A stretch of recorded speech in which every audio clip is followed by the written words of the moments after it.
Hey guys, what is going on? This is Travis P11. I'd like to welcome you back to the channel, and today we're going to do a little cleaning of this Ruger new model Blackhawk 357 Magnum single action revolver. This revolver is on loan to us from Stan, the owner of SS Pawn in Lexington, Nebraska. And if you guys are interested in contacting SS Pawn, that information is down below in the description box. When it comes to cleaning revolvers, it's really not that difficult. If this is your first revolver, congratulations, you made a great purchase. Let's talk about what you need in order to clean up a firearm like this. For starters, you want to get yourself an old brush, like an old toothbrush, or go to the cleaning section at your local Walmart or firearm store, and you can pick up some cleaning brushes. I just keep one of these around, soft bristles for some scrubbing.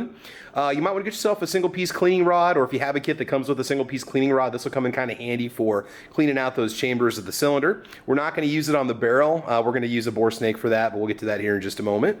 Also, a barrel light is nice to have. A bore light's nice to have, so you can check and make sure that your bore is nice and shiny and clean.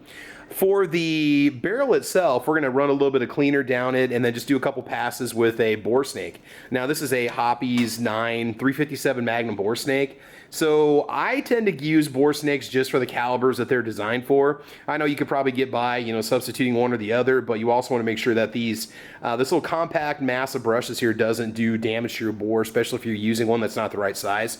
But for about $8 or $9, they're nice to have. They make it real simple. You can also use some cotton cleaning patches, or if you have an old cotton t-shirt sitting around, you can cut that up and use it too. But for convenience sake, we're going to go ahead and use these. The actual cleaners themselves, I prefer to use CLP if I want to leave a little bit more of an oily surface on, say, metal on metal parts, or if I need something that's really going to deep clean. Otherwise, if you want a little bit lighter cleaner, you can just use some Remington Rem Oil. I've been using both these cleaners for about 25 years now and have never had any kind of issues with them whatsoever. As for fine detail work, cotton swabs work good. Q-tips will do the job for you. Just keep them in an ammo box. We want to keep our hands clean, and so we'll be using some Grease Monkey Gorilla Gloves. I've been testing these on the channel, doing my firearms cleanings with them. They work pretty good. If they get caught on a sharp edge, they can tear open, but that would happen whether you're working on a car or you're doing any kind of fine detail work around sharp edges. That's going to happen too. So without further ado, let's just go ahead and get started here. If I happen to refer to any of these parts with a, a different name than what you might know it as, it's just my apologies, but like a lot of people, I'm learning more about revolvers all the time. So the first thing that we want to do is to verify that this revolver is in fact empty. So what you want to do is go ahead and open up your little side gate on the side over here, and you can go ahead and just check every chamber of the cylinder. And we are good to go. Let's go ahead and take out the cylinder. And so to do so, there's a little button right here that you're going to press, which is different than a lot of the double action revolvers, especially some of your more modern design revolvers. Press the button, pull out your ejector rod here. There we go. And then you can go ahead and take out the cylinder. Okay, go ahead and set that off to the side. All right, put the pistol down. I think what we're going to do is go ahead and let the barrel marinate for a little while, so go ahead and grab your CLP or your Rem Oil. We're going to run just a little bit down the barrel till it starts to foam up and let it sink in there. Now when you make your passes with a bore snake or a cleaning brush, you really don't have to put any kind of cleaner on those because you're already going to have it in the bore itself down the barrel. So let's go ahead and add a little bit of cleaning solution here, some CLP. There we go. And again, I say this in all my videos because people make comments about how oily the guns are when I'm done cleaning them. I always wipe off the guns with a dry patch when I get done, and it leaves just enough of a protective coating to keep an eye on them. So let's go ahead and let that sit for just a minute. Now, with the cylinder out, let's just go ahead and put a little bit of CLP down each cylinder and let that soak through. Now, you can run a cleaning brush through this with your single piece cleaning rod if you want to. I'm actually going to run a bore snake through each one of these one time or two times, and I find that really gets them shiny really quick. Now, if you get, now that's an excessive amount of oil, and that's fine. If you have a lot of buildup on the front of the cylinder right here, if you notice it's more of a matte finish instead of a blued finish, take your cleaning brush and go ahead and scrub it off. This revolver looks like it's really never been fired other than maybe test fired from the factory. So we're also going to wipe the whole thing off when we get done with it. Okay, so we're going to wipe off some of that excess oil here. So let's go ahead and run the bore snake down the barrel for starters. Just go ahead and set your cylinder off to the side, and then we can do some of the fine detail cleaning work. It's nice being able to take out the cylinder the way that we do. It really does take care of a lot of the kind of the crammed space and stuff that you might deal with some of the revolvers. Pulling out the cylinder really frees up the space, makes it much easier to clean it out. So just go ahead and pull your bore snake through. There we go. Might take a little bit of force to get through there depending on how tight the bore is. There we go. I'm gonna go ahead and check that because like I said, this thing looks like it's never been fired before. Check the bore here. That is nice and clean. Okay, so the barrel is good to go.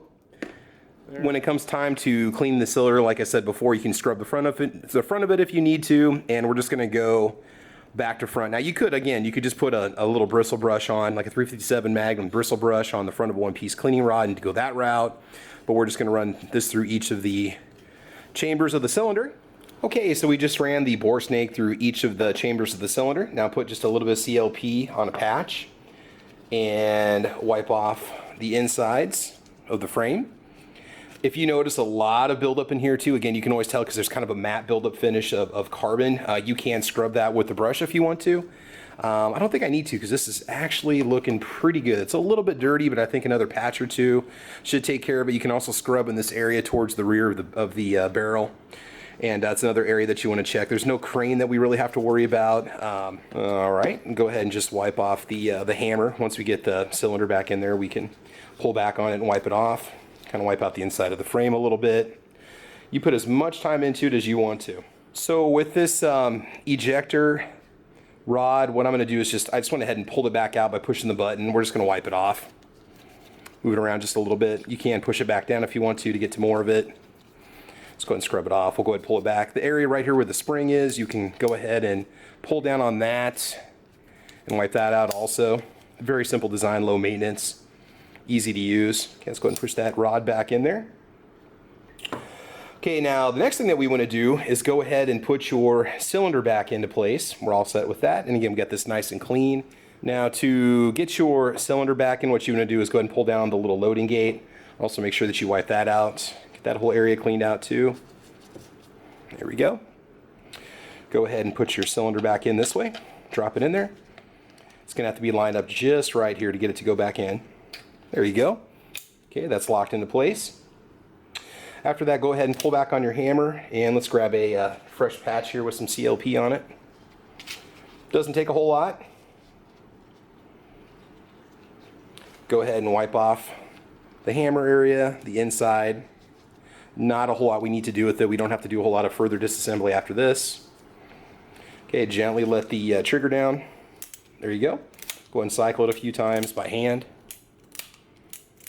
Okay, she's good to go. And if you have any other firearms that you need to clean, make sure you check my channel. I got a lot of cleaning videos out there for you. Make sure that you like and subscribe. A lot of content coming your way. Every Saturday morning at 8 a.m. we have a podcast called Caliber Corner that we do. And we talk about guns and ammo and all sorts of different topics. We try to keep the episodes as family friendly as possible along with this channel. Make sure you like and subscribe. You can follow me at Facebook, Twitter, Instagram, gunchannels.com, UGEtube, guntube.org. Oh, one last thing I should probably mention. If you need to, you can run a half patch through each of these chambers in the cylinder. I probably should have mentioned that earlier, but that's only if you need to dry out any of the oil, so that's up to you. Otherwise, a thin coat all the way through is going to be good to go. But in the meantime, I want you to have fun, be safe, take your guns to the range, and as you know, we will talk to you soon. All right, take care and have a good one, guys. Bye-bye.